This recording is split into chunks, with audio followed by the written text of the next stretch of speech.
if Utah's going to make the run and be the team that they think they can be in the playoffs, their best player has to be slightly more efficient. I like the start. Yeah, slow starts. Unfortunately, by average, they've been outscored the Memphis Grizzlies by 8 points in the first 12 minutes of play, and they can't afford that in an elimination game. Donovan Mitchell, awkward, but Gobert's on the follow. So a break.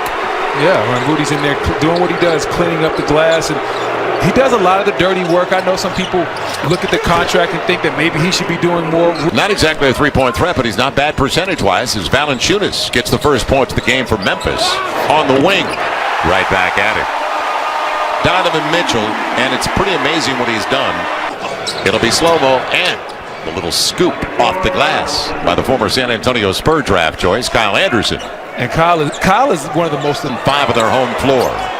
Good penetration, Bogdanovic. And Conley, he's killing his whole team, isn't he? And this is when Utah's at their best. When that ball is moving around the perimeter and they're getting great quality shots. This team make a deep run. The way they move the ball tells me that they can. I love the fact that they consistently get great looks at the rim. Good post entry. And Valanciunas put his body into Rudy Gobert, the shot blocker, who averages almost 3 blocks a game and second in the league in blocks. Oh, yeah, Valanciunas. And his nickname's JV, but Joel, he was looking like varsity on that move. Bogdanovic, his first try from deep. It was weird for him as he had been in Memphis for 12 years. Getting used to playing with Donovan Mitchell was something different. And so this year he looks so much more comfortable, and he is really helping Utah do an incredible job. And this backcourt is underrated. When we talk about best backcourt series, Dylan Brooks coming up short. One and done. Bogdanovic leaks out early. But good transition defense just the same by Memphis. Bogdanovic already with a triple.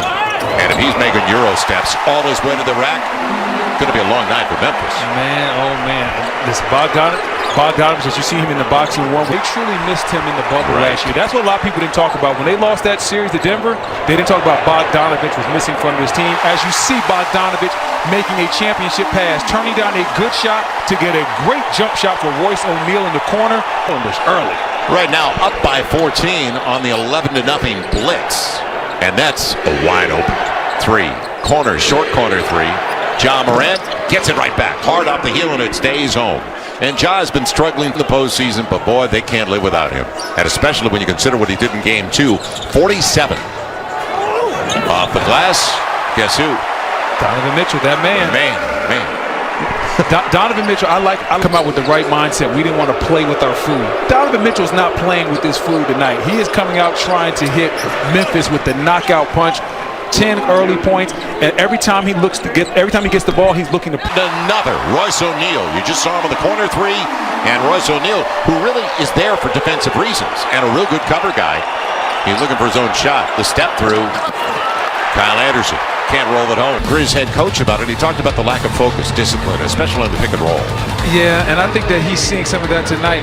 I'm not sure if it's the lack of focus or the fact that Donovan Mitchell is ultra aggressive, but Utah has been getting incredibly good shots, whether they're getting layups at the rim or wide open threes. And guess what? If you're the Utah Jazz, that's the recipe for success. For Memphis, that's the kiss of death. Yeah, how good has it been for Utah? They've started the game 11-14, almost 79%. Great slip on the screen. Valanciunas on the slam. So out of the timeout, they get exactly what they wanted.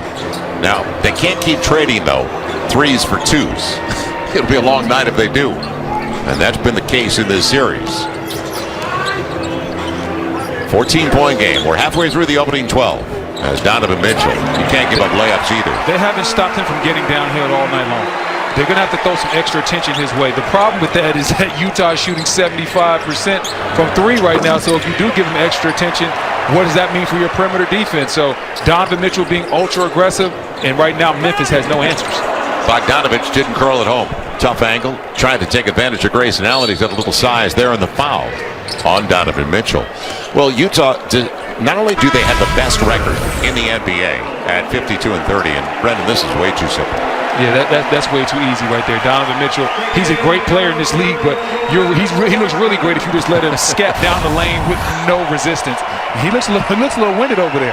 You can see he's trying to get his conditioning and everything back. Missing that much time and coming back in the playoffs is not an easy thing to do. Missed the last 16 games of the regular season with the ankle injury, and then the first game of this matchup, and the only win for the Memphis Grizzlies when they won in Salt Lake City. Dylan Brooks That's not his specialty, but they'll take it. And that is a huge triple almost 7 minutes into the first quarter. Dylan Brooks has played with so much confidence and a chip on his shoulder. It's like he has something to prove every night he steps onto the court. And on most nights, he really proves a lot to people because he plays at a very high rate. By the way, Jordan Clarkson's in the game. Jordan Clarkson gets to the hole right away. The sixth man of the year, averaging 18 a game. Good take. Dylan Brooks with the left hand. Oh, my goodness. Did you see that in and out right there, Right. Joe? I like it. I like it. Strong finish with the left as well. So O'Neal in the backcourt. Clarkson out on the wing with O'Neal. And Bogdanovic wide open. Too good a shooter to be wide open. But this is just a clinic of how to play basketball in today's era. Drive down the lane, create a problem. Once you create that problem, then you kick out and you get your three-point shots. That is what Utah has done all game long, and you can tell it's been an emphasis with the coaching staff. Ja Morant, good entry. Great D by Clarkson. Known for his offense. Great D right there. We got another three. Bogdanovic feeling it. Why not? Double up. 2-1 right now. 38-19 Utah. And from beyond the arc, they're 8 of 10. I'm not great at math, Joe, but I think that's 80%. So they're cooking right now. They're hotter than fish grease. Do you want my calculator? I don't think it's I Joe need it. Ingles picking up the board. It's getting away early, inside of 4 minutes left. And thought it was going to be a clear path to the basket. Instead, Clarkson, he'll get to the hole as well. And going to the free throw line on the foul by Valanciunas.